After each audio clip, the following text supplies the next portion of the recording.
వాళ్ళన్నా welcome to village ఆర్తి లాస్. ఫైనల్ మా గ్యాంగ్ లో ఒక మహాలక్ష్మి అయితే వచ్చింది గైస్. ఆ మహాలక్ష్మి వీడియో లాస్ట్ లో అయితే చూపిస్తా చూడండి. ఆ మహాలక్ష్మి ఎవరో కాదనమాట, మన కెమెరా మ్యాన్ కూతురు. మా కెమెరా మ్యాన్ కి అయితే ఫైనల్ అయితే కూతురు అయితే పుట్టింది. ఆ కోసం అయితే మేము షాపింగ్ అయితే స్టార్ట్ చేసేసాం అనమాట. ఇంకా ఫైనల్ షాపింగ్ కూడా కంప్లీట్ చేసేసాము.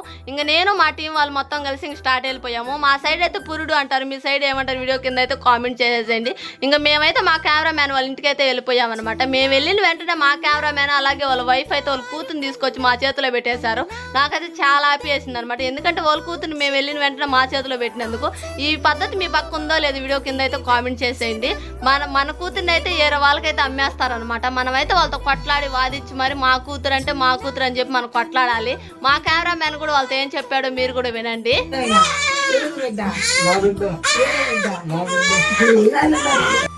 ఫైనల్ అయితే మా కెమెరా మ్యాన్ వాళ్ళతో కొట్లాడి వాదించి మరి నా కూతురు అంటే నా కూతురు అని చెప్పేసి అయితే తీసేసుకున్నాడు. ఇంక మనం వెళ్ళించాడు కుదురుగా ఉన్నాం కాబట్టి ఇంక మేమైతే ఫ్యామిలీ బాక్స్ అయితే ఓపెన్ చేసేస్తున్నాం అనమాట. మా లైఫ్లో అయితే ఈ 2 మూమెంట్లు ఒకటేసారి జరిగేసాయి. నాకైతే 10K ఫాలోవర్స్ అయితే ఒకటే రోజు వచ్చారు. అలాగే మా కెమెరా మ్యాన్ కూతురు కూడా ఒకటే రోజు వచ్చేసారు అనమాట. ఈ 2 హ్యాపీ మూమెంట్లు అయితే మాకు ఒకటే రోజు అయితే జరిగేసాయి అనమాట. వీళ్ళైతే ఈ పాపను తెచ్చి ఇంక ఉయ్యట్లు వేసేసి ఇంక లాలి పాట అయితే పడుతున్నారు అనమాట. మేనత్త మేనమామ అయితే ఏంటక్క ఆ పాట మాకు వినిపించచ్చు కదా అక్క అని అంటారా. మనం అంత సాహసం అయితే చేయలేము. ఇంక ఫైనల్ అయితే మా కెమెరా మ్యాన్ కూతురుని కూడా చూపించేసాను. ఎలా ఉంది వీడియో కింద అయితే కామెంట్ చేసేయండి. Okay guys, bye.